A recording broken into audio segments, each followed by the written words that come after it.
One of the candidates was not able to make it this evening, and that was Pete Domenici Jr. So Ana Maria Salazar is going to come up and give an opening statement, and then we will get into the forum.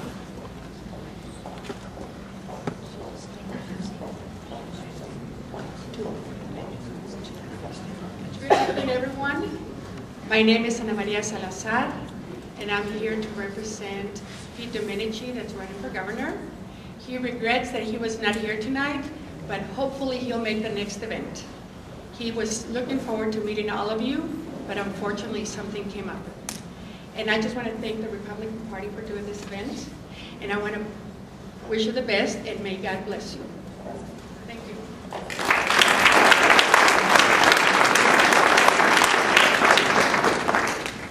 Thank you. Okay, just prior to laying out the ground rules, and before we get started, I would be remiss if I didn't introduce some of the local public officials and those that are also running for office right now. So if I could just call your name, you can stand up and wave and just let us know that you're here. Judge James Counts.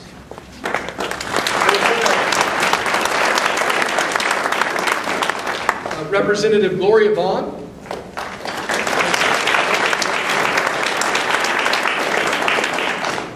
Judge Jean Galasini.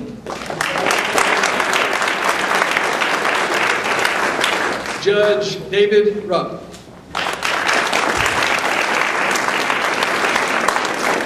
District Attorney Diana Martwick.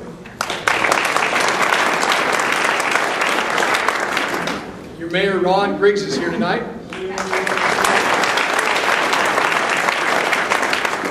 City Commissioner Aaron Rance.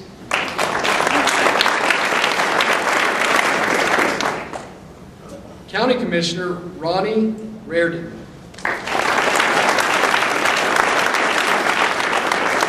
County Treasurer Grace Gonzalez.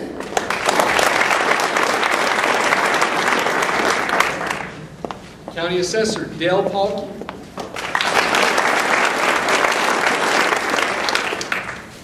All right, and the candidates that are present tonight, Yvette Harrell, House Representative candidate.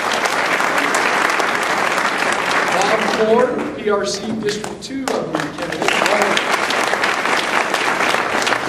Jamie Estrada, PRC District 5. Doug Moore, also a candidate for PRC District 5. Bill Brogan, a district judge candidate for Division 4.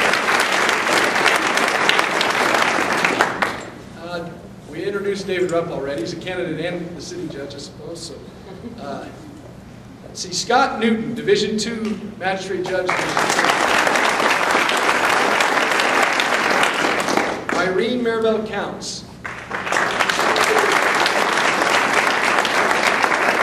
Steve Guthrie, Magistrate Judge candidate. A couple of sheriff candidates here tonight. John Lee.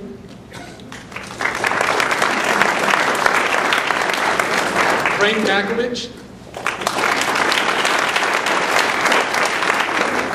There is a District 1 County Commissioner candidate here tonight, Michael Stewart.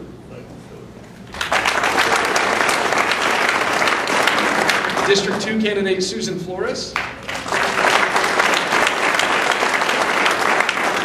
Probate Judge candidate Chris Tinsky. She's in the very back.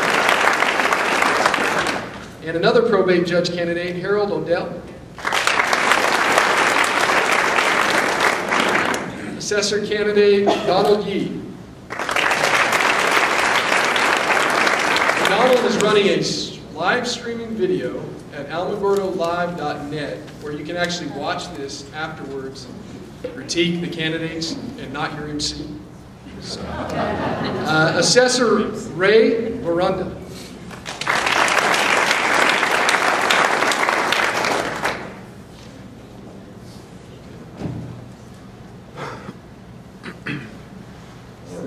There's a sheriff candidate here that I overlooked there. I apologize. Will May. Here I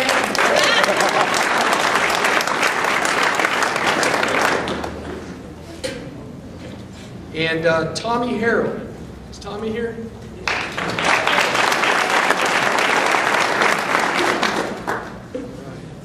Is there anyone that I missed on accident or looked over? I apologize if I did. It sounds like we got everybody. Okay? Yeah, it's Mr. Kenneth Steve Boyle. All right. Thank you. Mr. Boyle has a representative here tonight. And you heard a brief opening from a representative from Pete Domenici Jr. Alan Way has not been able to attend tonight. And what we have, just by way of rules, is that there will be a 3-minute introduction by each of the candidates. We have timers here in the front somewhere, right here. You got different colored signs. When the red one goes up, you got to stop. And so each candidate will get a 3-minute introduction. There will be, at that time, 1.5 minutes each to answer questions from the audience. Everybody had an opportunity to fill out a note card and present their question. And then there will be a closing, which will be 3 minutes as well. So, I believe we're going to take as many questions as we possibly can. It kind of depends on how long the responses are. And everybody that came in tonight should have received either a green piece of paper or a yellow piece of paper. Can take a look at that. We would like you to, on this piece of paper, tell us who you were voting for or who you preferred as a candidate coming into this forum. And then on the left-hand side of this piece of paper, or the right-hand side if you're looking at it, after the forum, if anything changed, and if you have comments for the candidates that you'd like to put on here. So that's kind of the, by way of introduction of the rules of this game. And if you didn't get a form, there'll be plenty in the back there after it's over. But we encourage you to vote. Vote early, but don't vote so often because we want to make sure that this is as legitimate of a straw poll as we can make it. So with that, we will start with the 3-minute introductions, and the timing will begin, and we will start with Janice Arnold-Jones. Does that make me alphabetically challenged? Not necessarily. See if I can move. Can you hear me now? All right, that will work. Hi, I'm Janice Arnold-Jones. I know many of you don't know me, so here goes. I'm an Air Force brat. I moved to New Mexico in 1963, graduated from the old Albuquerque High School and from UNM. I have served in your legislature for 4 terms, and I'm running for governor. I'd also like to introduce my husband of 35 years. He's sitting over here, John Jones, and next to him is our best man, Frank Rubelo. So, looking around at all of the hands, I am here to tell you that the Republicans are ready. We are ready. On November 2nd, we are going to elect a Republican governor, a Republican Secretary of State, a Republican AG, and we're going to change the legislature from deep blue to bright red.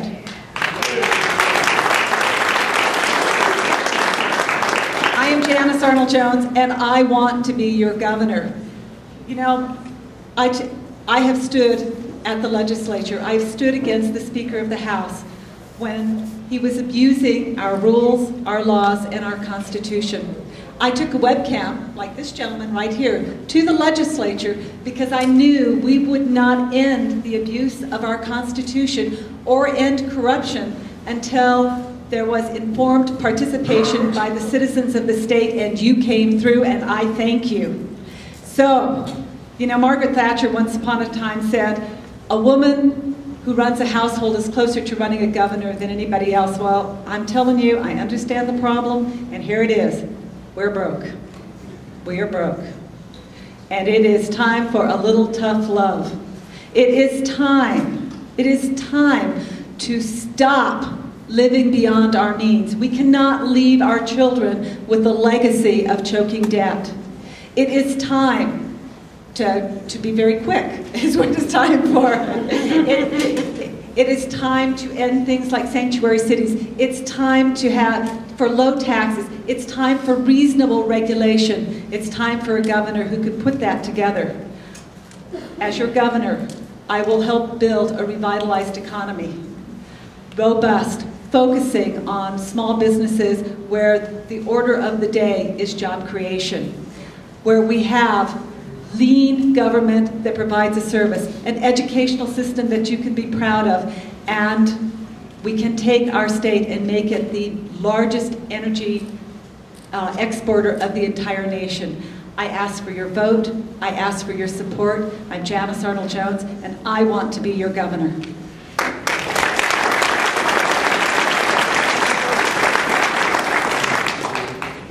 Mr. Doug Turner will have 3 minutes for introduction.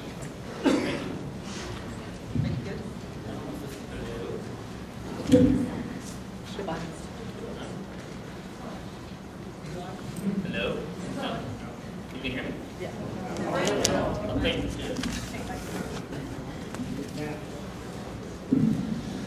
I'm Doug Turner. I've tried to meet most of you on either this evening or on previous occasions here, and to those of you I have not met, I will certainly try and spend some time with you when this is over.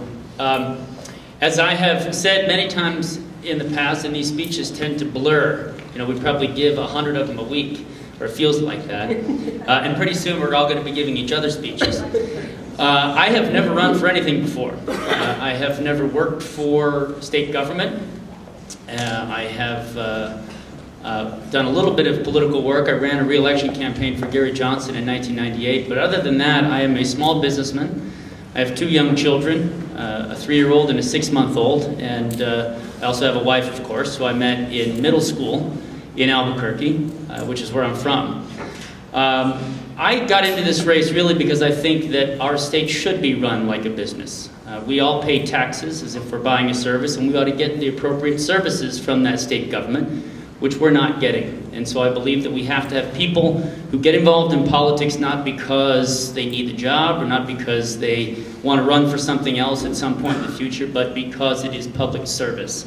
It is something that we should do at least once in our lives. And I think the reason there are so many people in this room who are running for public office is because there is a pent-up energy in this country and in this state, and a pent-up anger for what has happened to our country and to our state, certainly in our state these last 7 years. I mean, our state is broke and it's broken. We are bankrupt, as Janice said.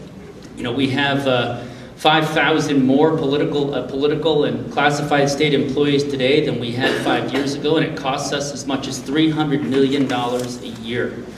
And yet our legislature, Democrats in our legislature and our governor are perfectly happy to go up to Santa Fe and raise taxes on us. I can't tolerate that. I'm a small business person, and you know, I look at our state as an amazing place with amazing opportunities, and we need people to stand up and change what has become a terribly, terribly corrupt and terribly inept government and make it work for the people of this state. I think we are on this planet for a very short time, and if we can't leave it a little bit better when we leave, then we have not had a very full life. And so I'm in this, I believe, for the right reasons. I intend to get in, serve 2 terms, clean this state up, and then get out. So I thank you all for your energy, for your excitement, and for your participation. I think 2010 is going to be even better than 1994. So stay energized, and we will elect a Republican governor.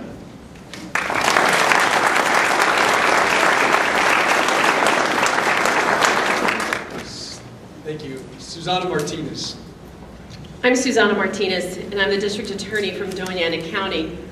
I was elected in 1996 to my first term as district attorney, and I am currently serving my 4th term.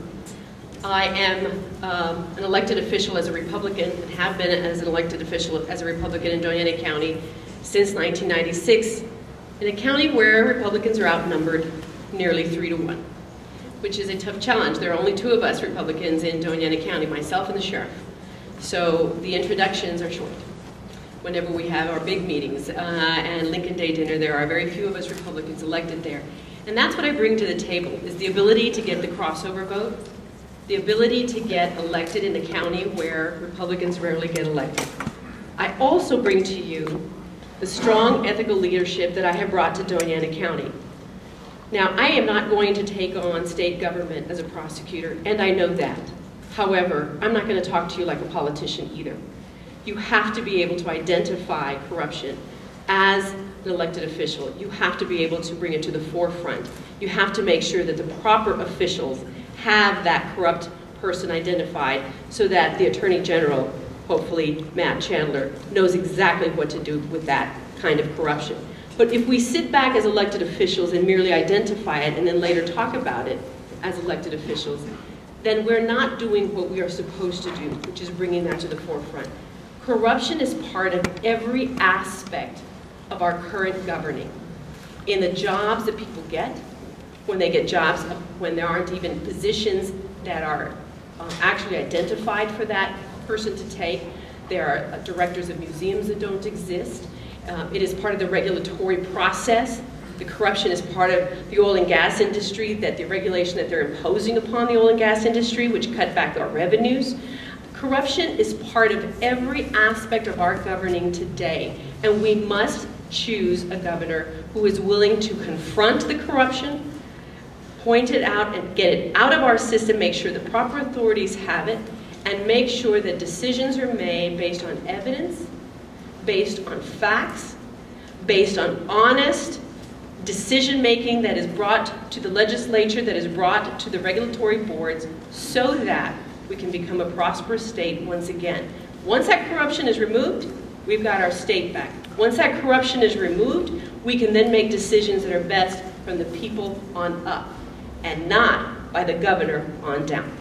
I ask you for your vote and support as your next governor. I can get that crossover vote. I can make sure there's a Republican in our next office at the Roundhouse.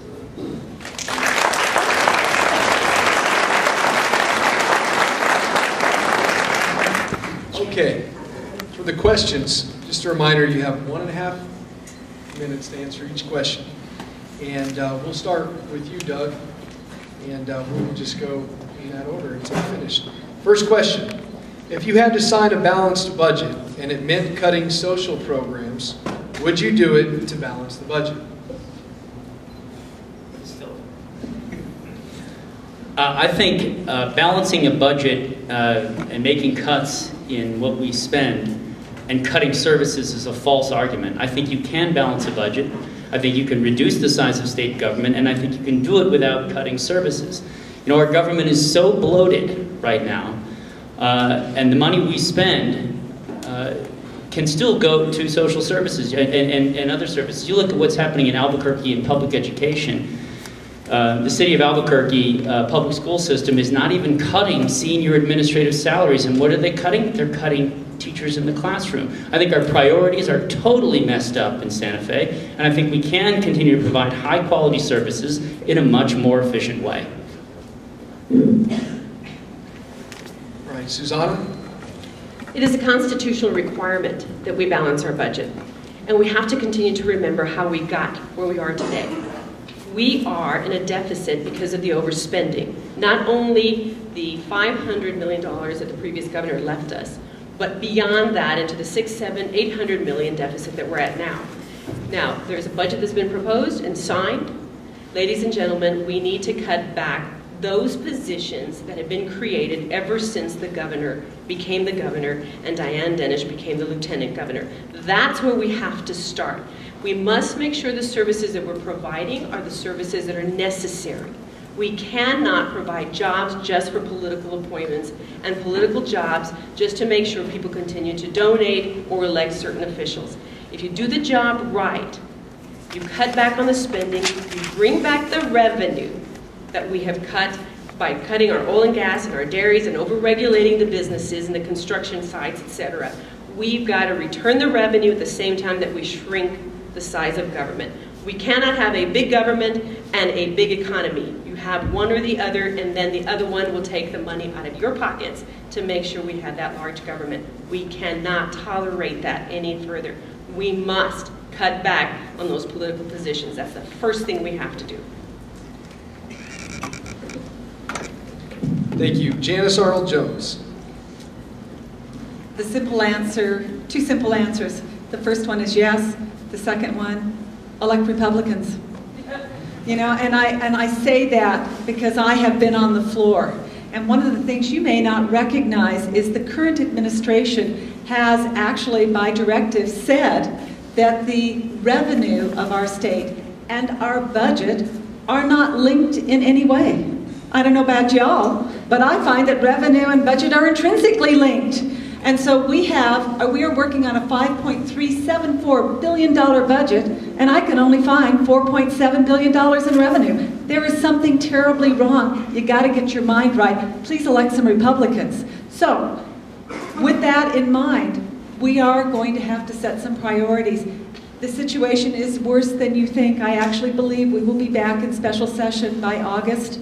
The situation with our natural gas is actually worse. And what has happened is our natural gas industry has been put at a competitive disadvantage. And here's the really bad news. New York, Pennsylvania, and Alabama are extracting natural gas at $1.35 an MCF. Because of the pit rules, it costs our industry $2.75 an MCF. We're going to make them bankrupt. The answer is you have to be responsible when you budget. A governor can do that. Thank you. Okay, this question will start with Susana Martinez. States, if elected governor, will you send armed New Mexico National Guard members to our southern borders? If not, why not? Initially, I would not send armed National Guard officers to the border. What we need to do is to make sure we support the officers that are on the front line right now. We have Sheriff's Department officers throughout the border, throughout the state of New Mexico, that have been working hand in hand and are cross-commissioned. They're also working hand in hand with the Border Patrol and Customs. They have done a very good job in recent years to ensure the security of our border. We live just a stone throw away from the murder capital of the world. They are most informed as to what is happening, and they have secured our border to ensure that that violence isn't crossing over. The district attorneys along that border also belong to HIDA, High Intensity Drug Trafficking Area, who also have done a great job, along with the United States Attorney's Office, to ensure we're prosecuting those that are trafficking in humans for the purpose of slavery, for the purpose of sexual offenses, for the purposes of drug trafficking. We work together hand in hand and make sure that we're not giving incentives for these individuals to come to our country, to come to our state, such as sanctuary cities, such as giving them driver's licenses when they're not entitled to driver's licenses. When we start making or giving incentives for them to come to this state, that's when we lose the war. We have to make sure our local law enforcement are supported at 100% before that option is considered. And I think that this administration has failed to do that. Thank you. Janice Arnold-Jones. This week, a good friend of our farming and ranching communities, Robert Krantz, was murdered. I know you know that. This week, I called on the governor to call in the National Guard. And I was so angry because for 5 years, it has been evident that the boot heel had no 911 coverage. It did not have enough radio and cell phone coverage to even protect our Border Patrol agents, our sheriffs, or the National Guard. It is an FCC issue, and here's the real simple truth of what's happening. Drug runners coming from Mexico, their cell phones and their radios have broad range frequency. In our nation, we limit those frequencies. It's like sending a police officer in with a water balloon against an Uzi. It's not right, it's not fair. There are a lot of issues, and Susana did a good job of describing those issues, but you have to be willing to stand up for your state. We have citizens whose property is being trampled, their lives are threatened, their homes are broken into, and our governor, our existing one, has known this. He stood by, he knew it, he did nothing. I'm angry, and I will not behave that way. The job of governor is to protect the citizens of New Mexico. Thank you. Doug Turner. Last June, I had a meeting with the state adjutant general, and I learned then that we already have 75 members of our National Guard at the border. And they have been there for quite some time, and they're actually there doing a job that the federal government is supposed to be doing. So we've already got our National Guardsmen and women at our border doing border protection work. Today, the National Guard determined that they were going to send additional National Guardsmen to the border. And so I support those activities, but what I really think that we need is we need a governor who forces the federal government and who lobbies day and night, forces the federal government to do the job that it's supposed to do in protecting our borders. Aside from the fact that we shouldn't be providing illegal aliens with legal IDs, we need to make sure that the feds do what they're supposed to do. We are bearing the burden of that in many ways, not only in terms of financial cost, but cost in lives, cost in additional crime into our communities. So yes, I would continue to put National Guardsmen on the border if it was necessary, but we've got to have a governor who's willing to stand up to the federal government and force them to do the job that they're supposed to do. Okay. You're up, Janice Arnold-Jones, right? Okay.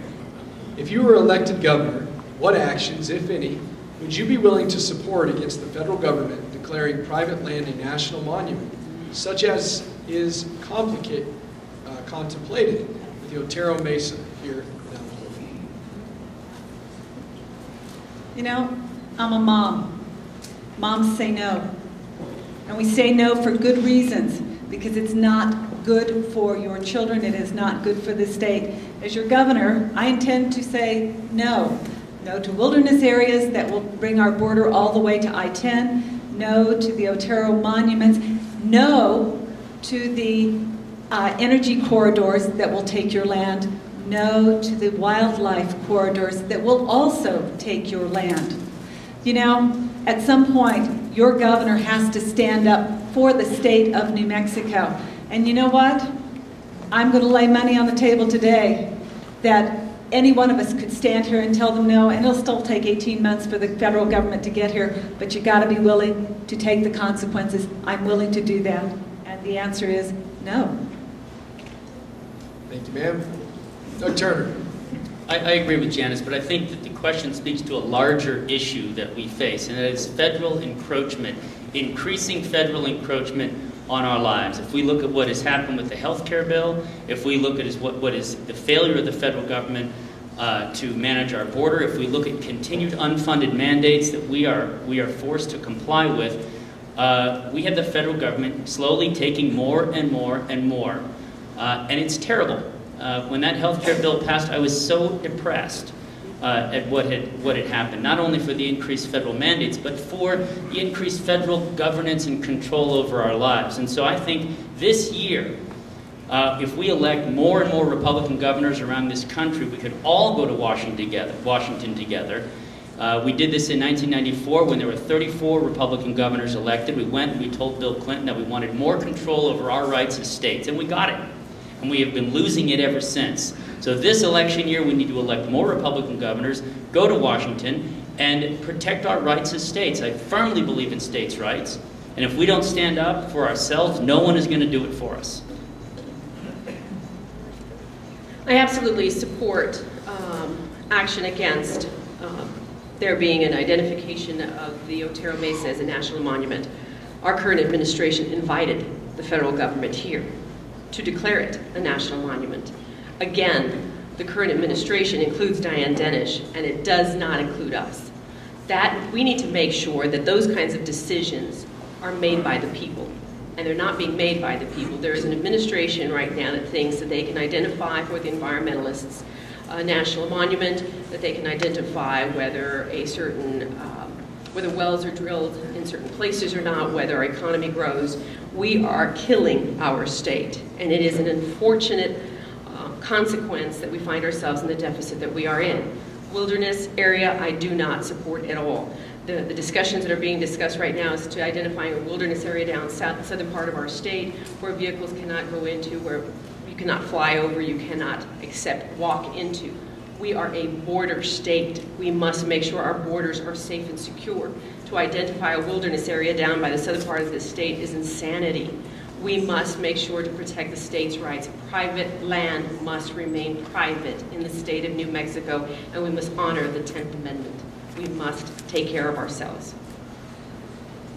Thank you. This next question starts with you, right, Doug? Yes. Several interstates were closed today because 32 of your billboards blew down.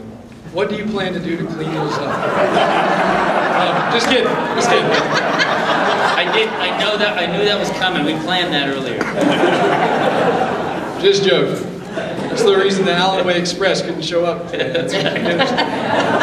It's April Fool's, so just explain it. Okay, this actually does deal with cleaning up things. What are you willing to do about public corruption? Well, you know, the fish stinks from the head down.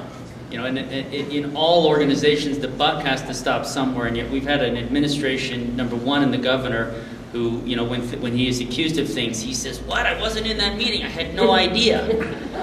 And then we have a lieutenant governor who may not have her hand in the cookie jar herself, but who's watched while someone else has eaten all the cookies. It's actually quite simple, and I think Janice has mentioned this. You know, we elect honest Republicans, we elect honest people who are interested in honest government, and we can clean up corruption. It is a long process because it is deep. But it shouldn't be that difficult. I look back to the Johnson administration, and I don't think I can even count any accusations of pay-to-play, any major federal investigations over criminal activity, any inappropriate contracting. I mean, there was not one dime spent in third-party placement fees for the entire administration. And so we get honest people in office, and we can get an honest government. It shouldn't be that complicated. Thank you. Susana Martinez. What I will do, what am I willing to do in reference to public corruption? One of the things when I do presentations like this, I often say, don't listen to what I say, but look at what I've done. I have a 24-year record that is very public. As a prosecutor, I've taken on corruption, is making very tough decisions that often may not be popular, that sometimes you stand alone in making those decisions. But at the end of the day, they are honest, they are ethical decisions. Look up my name, Google my name in the website, and see my work. I've taken on corruption. We've prosecuted a municipal judge in our county, a judge who was elected both in Doña County, voted in El Paso, Texas, and in Doña County the same year, ran for office, got elected. We removed him from office, convicted him, and made sure that he didn't run for office again. It's not what I'm willing to do, it's what I've done in the past. And as a governor, I know I won't prosecute that. But I won't hide it like Diane Denish. I won't pretend I didn't see it like the rest of us did. I won't pretend that it wasn't going on. Or I won't say it was there, but I couldn't do anything about it. We need a strong leader. We need to make sure that that corruption is brought to the forefront. That as an example from the top on down, it's not tolerated. By example, by leadership, through leadership. We've got to make sure that the same administration doesn't continue to exist, or we will be known as the most corrupt state in the country. Louisiana isn't even beating us anymore. Okay, thank you. Janice Arnold-Jones. The culture of corruption, pay to play, causes New Mexico to be at least 10% more expensive to do business in, and maybe 30% more than any other state. No wonder we don't have an economy. When you stop corruption, the first thing you have to do is to elect ethical people. And you know, I will agree with Susana, look at us, look at how we've lived our lives. But it's also important to understand how it happens in Santa Fe. And let me describe some of the stuff that has happened. Under this administration, we actually forced university officials to go and shake down chancellors, deans, for campaign contributions. If I ever see that, they're fired, and I don't care who they are. We have sent employees out to shake down contractors for donations to things like Con Alma. I'm sorry, it's unethical, it is illegal. I know where to look for it, and if you do it, you're fired. If your boss condones it, you're fired. And that is the way that you lead to do away with corruption. You have to seek it out at every opportunity, but you have to mean it, and I do mean it. If I see it, you do it, you're fired. Thank you. This question would start with Susana. Susana Martinez. What experience do you have in managing a large budget? Currently, I supervise, I am the executive of my office. I have 84 employees. I have a $6.4 million budget, and I balance my budget every year. It is constitutionally required that I balance my budget. I also have to make sure that I comply with all the rules and regulations of a state personnel plan or the district attorney personnel plan. I also have to make sure that all of my premiums for insurance are paid, that every one of my employees follows with workers' comp, etc.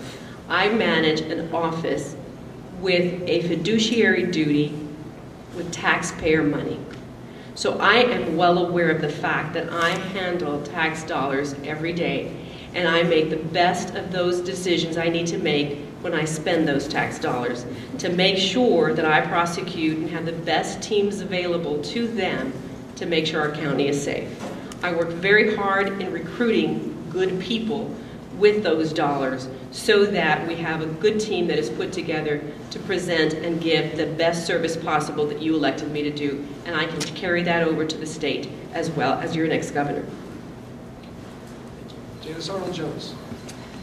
I come at it from a couple of perspectives, and while I'm on a leave of absence from my business runs about $13 million in contracts, and that is one form of management. We have about 22 employees, but probably the more important experience is voting on the budget. And I will tell you, again, elect Republicans. It is heartbreaking to stand there and argue that we have 4,329 vacancies, but there are no bodies. There are no bodies, and we're funding it and we can't find the money. I understand the difference. I understand that when we put the train in, when it came to be a budget item, that there was no planning. And I stood against it because we knew we were going to end up where we are today, which is about $50 million on the hook every year. Budgeting is looking at the whole picture, and it's also recognizing when there are needs. And I have been doing that for 8 years, and I have a pretty good grasp of the budget, and it still makes me mad. You know, I started a business about 12, 13 years ago with nothing, just me. And I now have the largest public affairs and strategic communications firm in the Southwest, and our budget is in the millions, and we have 24 full-time people. We pay for health care, we pay for dental, we subsidize their gym memberships, parking, mobile phones, the whole 9 yards. And you know what? When business is down, we have to come up with a way to make things work, to still provide our clients with appropriate and quality service, and make sure that our people get paid. And you know what? Sometimes we have to make tough decisions. Sometimes we have to lay off people. Sometimes you have to reduce the benefits that you pay. The difference between me and a government budget is if I don't come up with the revenue, my business goes bankrupt. Much like everyone here who manages their budget at home, if there's not enough money to buy a new truck this year, you don't buy the new truck. And our state government is no different, you know, and yet we got people driving around in state cars on the weekends, hauling their kids around. We got pork projects and projects that we don't need, such as the Rail Runner and such as a jet, with no regard to where that money's actually coming from. And that's what we have to remember, that this money is our money. And we need people who recognize that. And I do. Thank you. All right. Some people lose track. Yes. I just started them. I think it's your chance. Okay. Would you make repealing the death penalty a priority as governor? Why or why not? I voted to repeal the death penalty. You need to know why. In all of the debates that we had, the most profound piece was the amount of money it costs for us to take a death penalty case. Let me remind you that when we repealed it, we also made life. We are in a budget crunch. Almost every single death penalty case that we've ever had in our state, and there weren't that many, but it ran about $20 million. I believe that we have really talented district attorneys that can put people in jail. That's where I want them. That's where we need to have them. But I'm telling you, we're broke. And so I made a choice. It's not my job to execute vengeance, but it would be my job to make sure that dangerous people are off the streets and in jail. And if I can find a way to do that for less than $20 million, then right now we need to do that. Would I reconsider it? Yes, I would. I think we should have the death penalty. I think the governor should have the ability to use the death penalty as a tool. If you look at some of the terrible, terrible crimes that have been committed in this state in the last few months, a father killing his 9-month-old daughter, a guy killing someone for a cup of tips. I mean, there are some terribly heinous crimes in this state, and we should have that as a tool. You know, we have had governors in New Mexico who have used this so judiciously. We're not like Texas that puts hundreds of people to death a year. So judiciously that we've only had one death penalty, one individual be put to death in, what, 25 or 30 years. So I think it is definitely a tool that we have to have at our disposal. I would certainly fight for that. I very much would fight to repeal the repeal. I support the death penalty. The death penalty, right before it was repealed, it applied to those who kill our law enforcement officers, those who kill our correctional officers, those who kill our children and sexually assault them, and commit a murder after having sexually assaulted them. Dina Lynn Gore was a young little girl out of Artesia. She was killed. She was raped and killed. There isn't any money in the world that justifies getting rid of the death penalty. Justice can't be paid for or bought. That man deserved to die for having killed and raped that little girl. You can put him in jail, but then they're going to kill a corrections officer, and what are you going to do? Put him on a life sentence again? Where is the deterrence of a person who kills a correctional officer while in prison? There is none. All you do is give them more life sentences. We must have that tool. Money is never a good reason to remove the death penalty. When you are a family who has been hurt, and when there is a jury who has decided that the death penalty applies, we should never, ever second guess that decision unless there are legal issues that require there to be a review. There is an awful lot of thought that goes into someone who actually gives the death sentence. And we must make sure that that death sentence is imposed in the proper cases. We have to have the death penalty back. Thank you. This question will be for you, Doug. I believe we lead off with you. Do you feel that New Mexico addresses the handicapped and/or disabled employment issues properly? Oh, man. You know, I say, one of the things that I've learned in this whole process, as you travel around the state in the last 9 months, is actually how little I know. And there's always a zinger in one of these forums. And we did a forum in Clovis, and someone asked me if I was aware of a special tax credit under the Americans with Disabilities Act, and I didn't know. And quite honestly, I don't know the answer to that question. But we should have appropriate access and appropriate services available to those with disabilities, and that's certainly something I would fight for. But I would love whoever asked that question, find me and give me the information, because next time when someone asks me, I'll have the information. Thank you. Susana Martinez. I'm not sure that we thoroughly understand whether or not that people with disabilities or handicaps are actually given the best of services. It's just an area that I'm not familiar with, and I'll be honest with you, I just don't know. And it's something that we would have to look into and figure out. Janice Arnold-Jones. I may have a small glimpse into what we're doing, especially in terms of employment. And I know for some businesses, making your business handicapped accessible is difficult. There are resources to help you do that. But at the state government level, here we are enforcing and demanding compliance. But at the state government level, where is the one place that we are not friendly to anybody with a handicap? And it happens to be state government.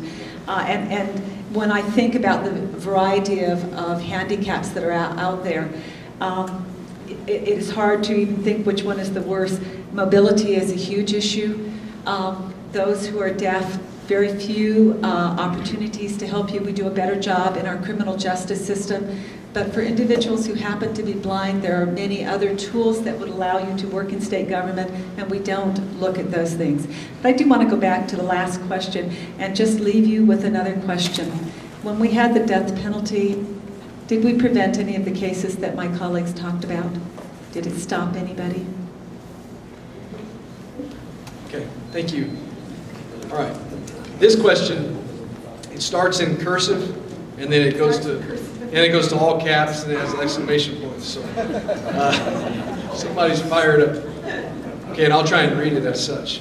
How would you bring back the oil and gas business that left our state back to New Mexico? Exclamation point towards the end there. And this question starts with Susana Martinez. The first thing I would do is remove the Pit Rule 17, the amendment that allows for, or requires actually, the removal of the mud, etc., that is drilled or pulled up from the earth when you're drilling a well. That costs the oil and gas industry about $200,000 to $250,000 per well in order to haul that off to a business that is owned by a good friend of our governor. And I do strongly believe that it is unnecessary. It is not environmentally required. In fact, there were hearings held with an awful lot of detail, scientific detail that was provided to the administration on why that rule was unnecessary. And instead, it was ignored and the pit rule was imposed. And that is what is requiring our, that's why we are one of the lowest, let me phrase this correctly. New Mexico was the one state that did not drill new wells in the last year compared to Texas, Oklahoma, our surrounding states. They have a lot of places to drill oil, a lot of places to go and make money and invest their capital. They're not doing it in New Mexico because we over-regulate. I'm on record having said that's the first thing we would do. It was by executive order that that law came in, that regulation came in, not through the legislature. That's how the current administration does business, in the reverse. Thank you. Janice Arnold-Jones. Well, a couple of things. Actually, the pit rule is by regulation, and so there are three actions that I would take immediately. The first one, I would issue a moratorium because it is regulatory. You don't get to rescind it. The second thing is I would prepare legislation immediately to take the legislative action to rescind it. And the third thing is I would ask my most able AG over there to take it to court. But that's not the whole story. What we have done to our oil and gas industry is absolutely criminal. And now the confluence of activities. When I tell you that New York, Pennsylvania, and Alabama are producing natural gas at $1.35, and the best we can do in our state is $2.75 for natural gas, it means that we are now in a competitive market and we may not be able to pull it back. This breaks my heart. And let me tell you how critical that is. 20 to 30% of our budget comes from oil and natural gas is the greater producer. So we are now at the point of looking at, and I would recommend, a reduction in severance tax. Our oil and gas industry has carried this state. It is time for relief, and I know severance tax is a sacred cow. It's time for relief. There's actually already a case in court. The New Mexico Oil and Gas Association has filed a case to deal with the pit rule. It's moving very slowly, but I think all the candidates running for governor agree that we have to do something about the pit rule. We have two-thirds fewer rigs in the field today than we did 18 months ago, which is significant. Not so much significant because the price of oil and gas is lower, but because when the price of oil and gas goes higher, we will not actually have the wells drilled to start producing again. So on top of dealing with the pit rule, what I would suggest is a solution that was done in Canada in the mid-'80s when the bottom fell out of the oil market, and that is to induce producers who are now investing in Spain, in the Powder River Basin, in the Marcellus shales on the East Coast, to start drilling again by eliminating for a year or two the revenues that they would ultimately pay to the state as an incentive to get their guys back in the field and start drilling again. You go up to Farmington, you go down to southeast New Mexico, and the field services guys are the ones who are really, really hurting. The producers, the guys who own the properties, they can go to Texas, they go to Wyoming, they can go to Spain, they can go anywhere else. But it's those guys who need the help. So we have to incentivize them to get back in the field and get these people back to work. And so when the price does go up, we will have the wells to start producing again. Okay. Thank you. Janice Arnold-Jones, what are your thoughts on reforming our educational system and ensuring our kids get a better education? That's exactly why I'm running. A couple of data points. Our state has more PhDs per capita than any state in the union. When I was first elected, we were 49th in the nation in math, science, and engineering. We're now 50th. In the meantime, we've increased the education budget by $1 billion. We've only increased the student population by 3,200, but the adult employees of the educational system has increased $5,400. Excuse me, where are the results? Our kids are getting cheated, so here's some answers. We may have to blow up our colleges of education. That might be a little extreme. But the reality is our teachers are not prepared, especially not in the hard sciences. We may need to retool them so that every teacher gets a real degree before they get a postgraduate degree in teaching methodologies. That might work. We have subject matter experts. We need to create a bridge today, right now, because our children are being denied access to knowledge. If we have to change our curriculum and provide most of it via the internet, because it is there, I promise you, if you've not experienced a virtual chemistry class, it is way cool. You get to blow stuff up. You learn a lot more. There are so many ways to deliver education to our students, but we also have to support our teachers. But keep an open mind, we may have to look at a different system. I can't imagine blowing stuff up online is as fun as blowing stuff up in real life, which is what I did in chemistry. I could talk about education all day. This is a subject that's really very important to me. I am a very, very strong supporter of vouchers. I'm a strong supporter of charter schools and an expansion of charter schools, and I sit on the State Charter School Association Coalition Board. I believe we have to get vocational training back into our high schools, so kids who don't want to go to college can actually leave high school with a trade and some skills. And I think our state needs to provide more support for people who choose to homeschool in New Mexico. We have a lot of homeschoolers and they do an amazing job, but they get no resources from our state, yet they pay taxes. We have some incredible teachers in this state, and we have some terrible teachers in this state. We have some incredible schools and school districts, and we've got some terrible schools and school districts.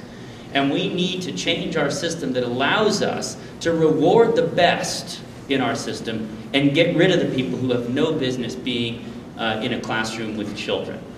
We have a system that protects people, even if they're doing a terrible job, if they have hit a child, if there are cases of sexual abuse, and they still are on the payroll. And that has got to stop. We have to find ways to close schools that are failing, and quite honestly provide parents with as much choice in where they send their children and how their children get educated as possible. Competition in this public education marketplace is a huge, huge issue for me, and I will fight for it.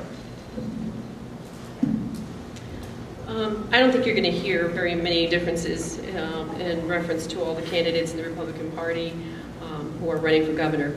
We find that school choice is very important. Parents having a say-so in whether or not they're going to have their child attend the local elementary school that may be failing their child, or if they get to receive a tax credit, voucher, whatever it is you want to call it, that child should have in order to select a charter school, a Christian school, a Baptist, whatever kind of school that parent decides their child should go to. The dollars that are set aside for that child should follow that child, and the parent knows best as to where that child should go to school. We also need to bring back the vocational system. Vocational school, learning other skills. Not every child is going to go to college. We also need to make sure to prepare those children for a career in welding, a career in any kind, in baking, a career in not just mechanics, but whatever field giving this child a number of fields that they can earn a good living and provide for their families if they're not intending to go to college. We've got to reward our best teachers. There's no doubt about that. We've got to make sure that they receive the incentive. We also need to put our school budgets online so that everyone sees where the dollars are going. Are they staying in the bureaucracy, or are they going to the classroom, so that we can hold our school boards accountable? 2 questions then. And I believe we're starting with you, Doug. Okay. How do you feel about the war on drugs and the proposal to legalize drugs? Well, first I'm off, assuming that means legalize marijuana. not all drugs. Probably not. You can address it. I don't support legalization of drugs. But clearly the war on drugs in this country has not been a success. And I think that we have to be honest and look at, at whatever options are thrown on the table. I mean, I'm not an advocate of legalization, but I am aware, as are we all, and certainly people who fight crime that's drug-related and murders and all sorts of terrible things that are going on, which is what I think this murder in Arizona was actually drug-related, that we've got to do something about it. We've got to do something that actually works. And I think an honest discussion and acknowledgement that our war on drugs is failing is the first place that we have to start. Susana Martinez. As the chief law enforcement officer in my county, we have certainly been fighting the war on drugs for a very long time. I do not support the legalization of any of the drugs. I'm in the front line. I have seen what, starting on marijuana, what the different types of what we call recreational drugs may lead you to. We have seen it time and time again, from going from marijuana to a stronger drug to a stronger drug. We have got to keep up the fight. I spoke out against this 10 years ago at a Republican convention when there was talk about legalizing marijuana, cocaine, and heroin. The answer is no, we cannot do that. There is a misperception that we have a lot of people who use minor drugs and are in prison. That is not true. In fact, rehabilitation is the #1 point of view for sentencing on your first offense. Now, we're not talking trafficking drugs, we're talking simple possession of drugs. We do not put people in prison or jail for minor possession of drugs. Rehabilitation is the first thing that is looked at. However, repeat offenders, people who move up in the level of their activity, criminal activity, then yes, eventually prison will be your sentence. We have got to continue the war on drugs because that violence is coming across. It is our responsibility to stop being so hungry for the narcotics that brings those drugs to the United States. As citizens, we've got to fight the war on drugs, person by person, individual by individual, so that we don't have that demand in our country. Thank you. Janice Arnold-Jones. Clearly, we have not framed the war on drugs in a way that we can win it.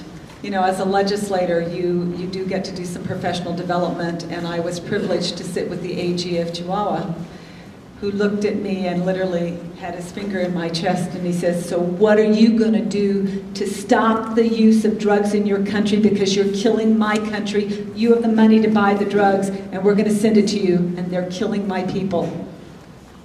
He was right. He was right.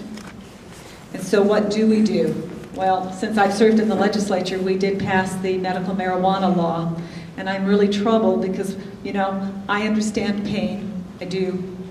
But when I look at the numbers of who is using medical marijuana, the largest diagnosis of users is PTSD. Boy, is that a broad diagnosis. And I do agree that it is a gateway drug. And so when I look at the impact on our state, and I look at the way that illegal drugs and the war on drugs is traveling up our state. You go to Lordsburg and it's meth, you go to Silver City and it's cocaine, you go to Espanola and it's heroin. It affects my business. I hire people in Los Alamos for the work that we do, and I can't keep them because they cannot pass the drug test. We have got to look at drugs in a different way, but we have to stop the desire for it, and I don't think we've even had that discussion. I think that's a good term. Thank you. And I appreciate you not correlating my district or counties with any drugs, 'cause it's a good place. All right, this will be the final question before closings. This will be the question for Susana Martinez. Can you state your position on either driver's license for illegals or your feelings on voter ID and same-day registration? I oppose same-day registration. I support photo ID for voting, and I oppose driver's licenses for illegal immigrants, period. Janice Arnold-Jones. I oppose both of them, but let me tell you the rest of the story. When driver's licenses for illegals was argued on the floor, I want you to know that the argument was that if we provided driver's licenses to illegals, that they would buy insurance. On the same-day voter registration laws, you know, and it's really funny to sit on these committees and to hear this argument day in and day out. And so, no, I don't support same-day voter registration. By the way, the bill this year was same-day voter registration and early voting. You need to be precise what that means. We actually could have done that because we had the systems, but otherwise we don't have the systems. But here's the argument every time. What would happen if the TF drove all the way from the chapter house and drove all the way to the polling station and didn't have their driver's license? That wouldn't be good, would it? Just think about what I said. And so the concept of one person, one vote is actually something that's a little bit foreign here, but it is a bigger problem. I want you to think larger. I know you all think that if you move from this state to another state that there is a requirement that the first Secretary of State expunge your voting record in another state. That is not so. This is a federal issue, and it is time to get serious about it. And until we get to that point, you will still be able to vote in New Mexico and sadly in Texas, and thank goodness we have DAs who are willing to watch it. It's not legal, but the system is in our way. I'm totally opposed to same-day registration. I am opposed to providing driver's licenses to illegals. And I do think that we should have a requirement to show IDs when people go and vote. What kind of state are we living in where we're giving illegal aliens legal licenses, basically, legal IDs, and yet our own citizens are not even required to show their IDs when they vote?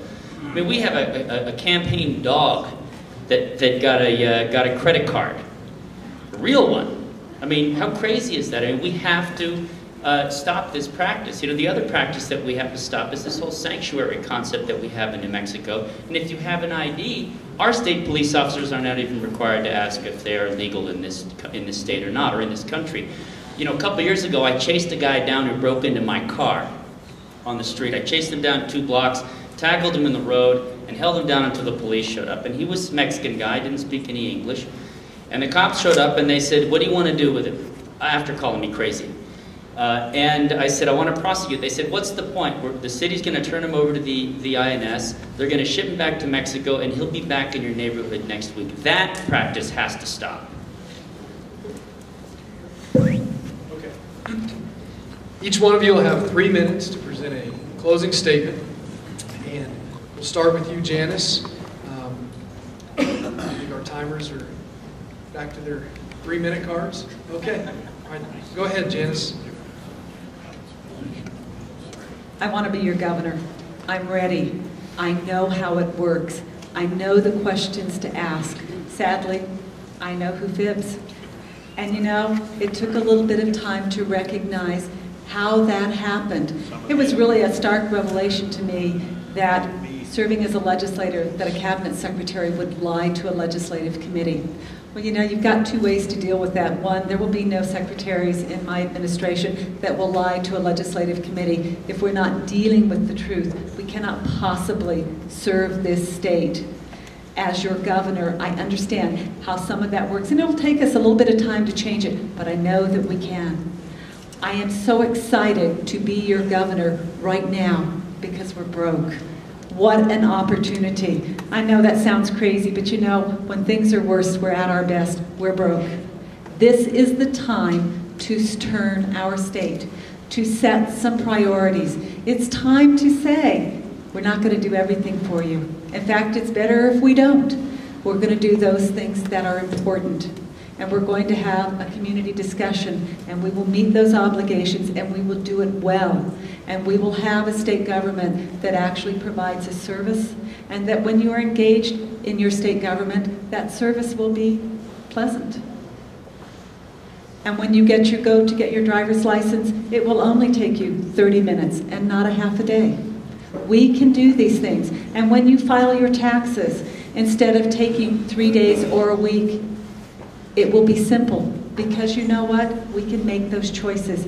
I am ready to lead you to those choices, to have government do what it should do, but also to help lead our state.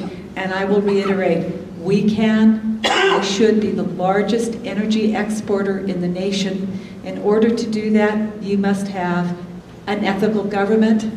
You must have an educated workforce. That means your children must have access to knowledge. We're not competing with California or Texas. We're competing with China and India and the rest of the world. And that is the only standard that we must meet. Our kids are smart. They deserve this chance. They deserve to have not a state of potential, but a state of excellence, a state of prosperity. That is what I want to leave my grandchildren. How about you? I'd like your vote. Ready? We normally get 2 minutes or a minute, so 3 minutes feels like an eternity. You know, what is this race about? I think that we're all fairly clear on what's wrong with our state and the path that it has taken over the last 7 years. And my view is this race is about all of us getting out of our chairs, off our couches, and taking action. And taking action to fight what has happened to New Mexico, to fight for the things that we believe in. And that's why I got in this race. You know, I believe that this race is about being able to balance a budget without cutting services. I believe this race is about cutting the size of state government and reducing the tax burden on individuals. I believe this race is about creating an environment where government is an advocate rather than an adversary. I believe this race is about providing choices to our parents and opportunity to our children. I believe this race is about creating an economy where people can grow their small businesses, and the small businesses that create most of the jobs in our country and in our state. That's not where we are today. This race is not a popularity contest. You're not electing someone to go up to Santa Fe and make a lot of friends. You're actually electing someone to go up and probably make a lot of enemies. You're electing someone to go up and reduce the size of our state government in an extreme way. Today, for every 100 private sector employees that we have 24 government employees. It's twice the size of the average state it's twice the average of states in this country. That's what we're here to do. This race is about our freedoms. This race is about our independence and voicing our independence from the federal government. This race is about standing up for what is right for ourselves, for our families, for our children, and for our future. So I believe that as you go and think about who you're going to vote for, think about this. Ronald Reagan said that much is asked of those who are chosen to lead, but much more is asked by those who are doing the choosing. And you are all here today, much like everyone else who is energized by this campaign and the Republicans who are running, to choose a governor who doesn't have vested interest, who choose a governor who's not in it for a new career, choose a governor who's not in it for a pension, who's not in it for doing anything but what is right for the people of New Mexico. That's why I'm in this race, and I honestly believe that's why all of you are here today. I ask for your support, and I'm thrilled that you're all involved. Thank you very much. Certainly this election is about taking back our state. We've had 7 years and 3 months of very poor leadership. We've had 7 years and 3 months that has to change. If we do not pull together and unite behind a candidate who will change the face of this state, we will have 4 more years of the same. We must, I respect the intelligence of the voters a great deal, You are doing your research, you are going to the websites, you are learning about the different candidates and what they stand for. And you are going to choose who you want to represent you. We have to make sure that at the end of the day, we can defeat Diane Dennish. That we can make sure that whoever represents us as a Republican can defeat Diane Dennish and turn the state around. Because without it, we will have a failed economy, a failed educational system, and a continued corrupt government. We saw the people that she was surrounding herself with, Diane Dennish surrounded herself with, when she thought she was going to become the governor. And they are the very same people that the current administration, the current governor surrounds himself with. We will not have a different administration. We must take this one wonderful opportunity to take our state back. Make sure that we elect the individual that can get the swing over vote that is necessary from the conservative Democrats and independents, the folks in the Tea Parties, the people in the 9/12 groups. We have to make sure at the end of the day we win, that we take back our state, that we grow our economy, we remove those regulations that are not scientifically based, so that those small businesses continue to bring back jobs, so that that government doesn't think they're the job creators, because they're not. You are the ones that create small businesses and small jobs, and you're the ones that are going to hire new people, not state government. Those 3,400 jobs that are vacant, we need to take a quick look to make sure, are they necessary? If they involve safety, public safety, absolutely not, we don't get rid of them. But why are we having to make this decision? Because of our current administration. We have got to get rid of that administration and that way of thinking. We need to unite. We need to make decisions. We have 2 months, only 2 months, before we choose our Republican representative. And we must make a wonderful choice so that we can all then unite. At the end of the day, we must unite and move forward with that candidate. So make sure that we defeat Diane Dennish. All right. Thank you so much. Very much, yes.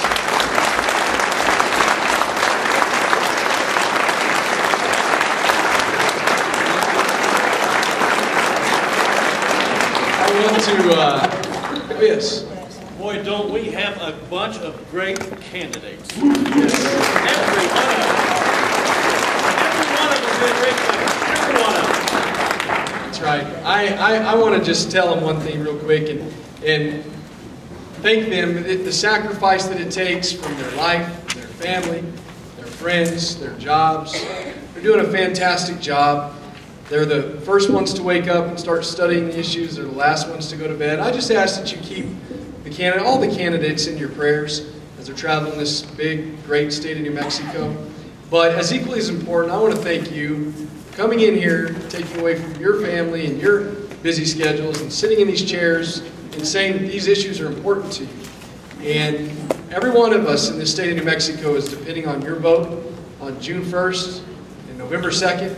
So thank you so much for coming out tonight. Don't forget, please, to fill out those ballots and drop those in the box. And God bless you, and may God bless this state in 2010. Thanks a lot.